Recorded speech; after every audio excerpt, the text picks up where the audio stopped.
everyone. My name's Rosie Marcotte. I'm from Below the Fold, and today we're talking with Tyler from Loa Skin, and that is a Vancouver-based skincare line. It's science-backed, it's vegan, and it was made in your kitchen. How's it going, Tyler? I'm doing good. How about you, Rosie? Doing really well. Just talking to some entrepreneurs, having a great time. Yeah, thanks so much for having me. I'm excited to chat. So let's start with your company's origin story. You're a long time ago in a galaxy far, far away. Co-founder Spencer and I had horrible cystic acne, like post high school, it never went away. And he had horrible eczema, around his mouth and like all over his hands. So it was really a vanity thing. Like we wanted to try and solve, um, the issue of having inflammatory skin conditions, right? So him being a huge nerd, he did a ton of medical research and he found out that there was this omega-6 fatty acid deficiency that a lot of people had on their skin. And so we just kept looking into it more and more. And, we had tried everything from like pharmaceutical products, from like from the cosmetologist or the dermatologist. Nothing seemed to cut it, like, drugstore products, even like expensive luxury store products as well. So we just started like concocting in Spencer's parents' kitchen and, importing botanicals from around the world and just trying to basically come up with a formula that was super high in omega-6 to help supplement that back in. So it took us like a good year to get the formula down, and a lot of just Spencer mostly reading, medical papers, and just making sure the scent was right, that it felt good on the skin, and ultimately it worked. And so we started to like see the results from it. We started sharing it with, friends and family. And from there, people actually started to ask us like, hey, can I buy some more of this? Right. And so it kind of spitballed from there, but that's kind of how we got started. You say your family kind of started asking family and friends if they could buy it. So can you tell me about making your first sale? Who was it to? What was it like? Yeah, honestly, like everyone always talks about like their first sales story. And I think I can't even remember who the first sale was because I think we handed it out to so many people. But it was probably one of our best friends. And I don't know if that was just like out of pity, they just wanted to support us, or it was genuinely working for them at the time. But like, it was huge, right? We started to get those first sales. And then from there, it just kind of, people, it was a very word of mouth product. So people were sharing it with their friends, family, aunts, uncles, anyone that was struggling with, those types of inflammatory skin conditions. And then from there, we just started to improve the packaging and the formula. And that's kind of, I don't really remember the first sale, to be honest. So it sounds like you've been doing a lot of growing. It sounds like you're working on packaging, you're working on new ways of putting it out and marketing. So can you talk growth with me and tell me like where you started and where you are now? Yeah, for sure. So we started 4 years ago, right? And that was when we first started formulating in Spencer's parents' kitchen.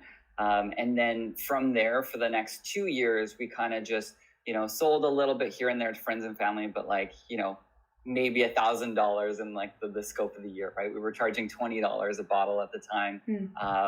And then after 2 years, we decided, okay, we're starting to see some traction here. We both want to take this a lot more seriously. So we, incorporated the company. We, got all our legal ducks in a row, learned a little bit of basic financing and bookkeeping, and improved the packaging. So we're noticing that the formula was degrading in the glass bottle. So we just, put a matte black covering over it. So just some basic improvements. And then that was in 2018. So Jan 2018 is when we incorporated. And then we've just been kind of running ever since, and trying to catch up with the momentum that's been created. So last year was our first year, like filing our taxes. We felt like, such corporate adults. But we managed to do $45,000 in that first year. And that was huge for us, right? Yeah. Because, we had helped, I've worked in other small businesses, but this is kind of our first project of our own, right? Our first business. And so to be able to see it go from 0 to 45, and then, this year, even further, is so exciting. Cause like, it's such an odd feeling creating something out of nothing and then people being willing to, part with their dollars and give that to you. So you're saying, so 45,000 first year, that's amazing. And you're saying it got even bigger. So what are you looking at for this year, do you think? Yeah, so fingers crossed. Black Friday, Cyber Monday, and December is always our kind of biggest 6-week period, and as it is for most merchants. But yeah, we're on track based on last year's projections and what we've already done this year to do just over 6 figures. So we're super excited about that. That was kind of like a benchmark goal for us. But yeah, we're also in the process of reformulating our product. Creating new retail packaging and everything like that. So making sure all of that is ready before Black Friday, Cyber Monday is huge, right? Like we've been working with our manufacturer since September and trying to time everything down to the day. So yeah, we're just gonna make it. So Black Friday, Cyber Monday. So Loa Skin is a hero product, single product type brand. What difference maybe is that marketing a single product or prepping for Black Friday with a single product store? Yeah, it's definitely, I don't know if it's more difficult, but it's there's less, we don't have a range, right? So we can't highlight all sorts of different products and upsells. So it kind of limits you in that sense, but it does create a more simplistic way of marketing, right? In the sense that it's very easy to know, okay, here are your unique selling points of this product. And let's make sure leading up to Black Friday, Cyber Monday that we've highlighted on all of these points, right? Our consumers understand the benefits of our product. They understand the science behind it. They understand, it's vegan and palm oil free and all these different things, right? So it's a much more simple education process. But then I think once people have gone through that, it's what else do we say, right? So we've had to get really creative with brainstorming different types of content, ways to frame it, and also just participating in the larger conversation around skincare, right? So our blog focuses a lot, again, on, palm oil free, right? And that whole industry. And we've written, probably a 20-chapter blog post about the whole industry, right? So we really have to kind of get creative and dissect other parts of the industry that we're in, as opposed to just constantly highlighting our product and why it's great. It sounds like you're really working to define yourself as an industry leader or a master of your niche. And that's kind of how you're helping drive your customers and by building that trust. Has there ever been maybe a time when you were having a hard time kind of conveying that, or before you figured out that education was kind of going to be a big part of your marketing? Yeah, I think, when we first started, again, and first time entrepreneurs, you think you create this product and then you say, hey, we've got this thing, you want to buy it? And then people are just going to come flooding in, which is not the case, right? It's all about value, right? What can you offer your audience, right? How can you, in this case, educate them on, what is palm oil free, right? Because I think, everyone sees the vegan or the cruelty free logo on packaging, but what does that really mean, right? Why do brands want to align with these certifications? So definitely that was a learning curve, right? From being okay, it's not just about creating a product. It's not just about, the pretty packaging. It's really about providing value to them so they understand your brand ethos and what you actually stand for as a brand, right? And I think the cool thing is that, Spencer and I have designed the company in a way that totally aligns with our own ethics, right? And so it's very easy to speak from that place where I think is, if we would have started, an automotive company, right? We're just not car people and we just wouldn't be able to speak to that audience. So I'm really glad that we've picked a business and that we're genuinely passionate about and can speak authentically about. You've mentioned palm oil a few times. I just wanted to take a second, maybe not the full 20-page blog, because we do have time constraints, but could you kind of give us maybe some statistics or some facts about what's the deal with palm oil?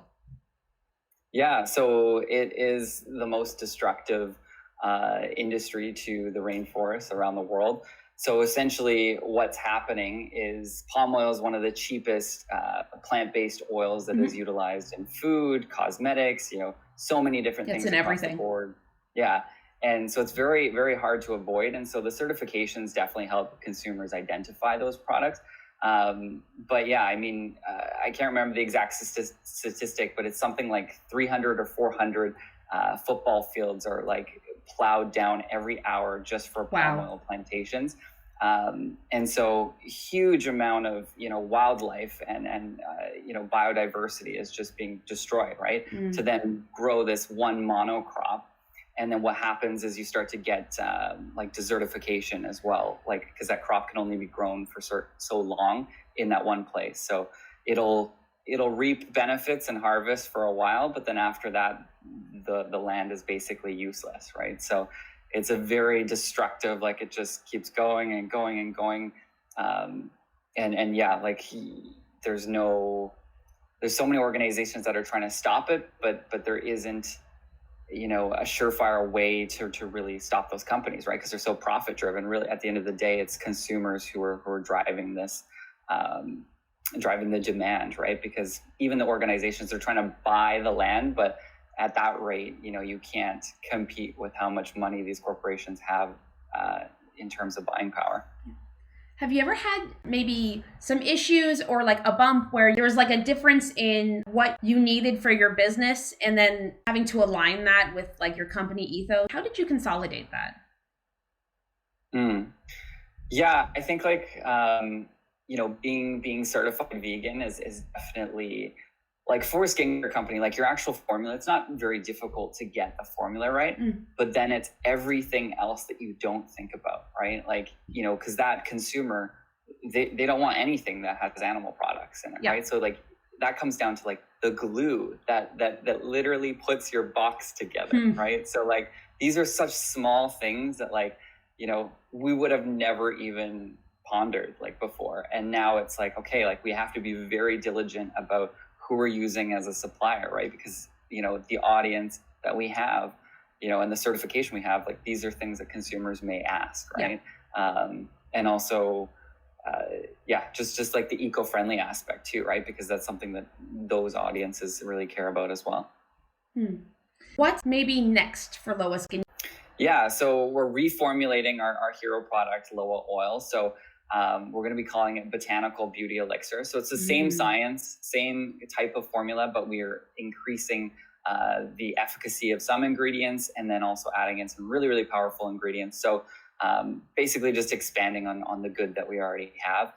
And yeah, new packaging to gear up for retail. We're aggressively looking to expand into the US next year. So we've been in talks with a lot of green beauty stores in the cosmetic space that are kind of benchmark stores on the East and the West Coast. So we're looking to really work with them and then improve our direct-to-consumer experience. To date, it's been pretty poor. We've created this really eco-friendly craft packaging, but it, when you open it up, it isn't a great experience for the consumer. There's no branding on it, right? It's just a bottle inside of a box.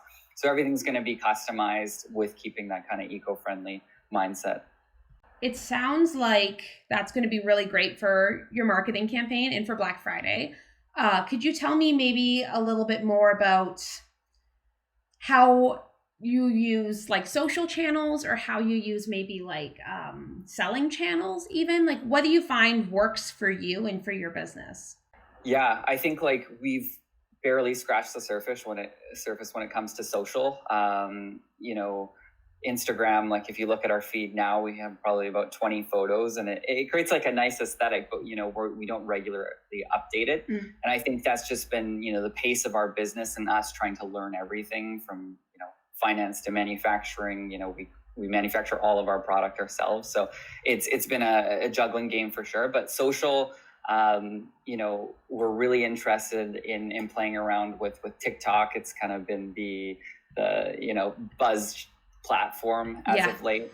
And it's great. Like Spence and I spend our own personal time just scrolling and seeing what's out there. And a friend of ours actually has a Huawei cell phone, so they're able to access the Chinese TikTok as well. So it's interesting to kind of compare the types of content and then get different ideas. But yeah, we kind of want to be that brand that isn't afraid to, experiment and have fun, be a little comedic, right? Be a little bit controversial. I think a lot of skincare brands, players in the beauty field are very kind of stiff, to say the least, right? They have this very nice aesthetic. It's very luxurious, but there's not a lot of personality. So we kind of want to shake that up in terms of social. And then with, our website, we're going to continue to produce a lot of blog content. Like that's a huge driver for us, along with like organic SEO. We've done a little bit of Facebook ads and Google search ads, but not a whole lot. So that's something like we'll expand on, but it gets really expensive really quickly. So we're still learning in that aspect. And then, tons of like different apps that we plug into our website, from, tools that help us generate, leads, to cart optimizers, like all sorts of different things that we utilize. Thank you so much for taking time to chat with me today. Where can our audience, our watchers, our listeners, where can they go to learn more about Loa Skin and more about the science behind your mission? Yeah, definitely. They can just check out our website. So www.loaskin.com, LOA. And highly recommend checking out the blog. Like if you're more of an eco-conscious consumer and want to read up about palm oil or different ingredients. You can learn all about it there and check out the product. Awesome. Everyone go check that out right now. Thank you, Tyler, for coming out. Good luck with Black Friday, Cyber Monday. Can't wait to see the new packaging. All right. Thanks so much for having me, Rosie. Bye.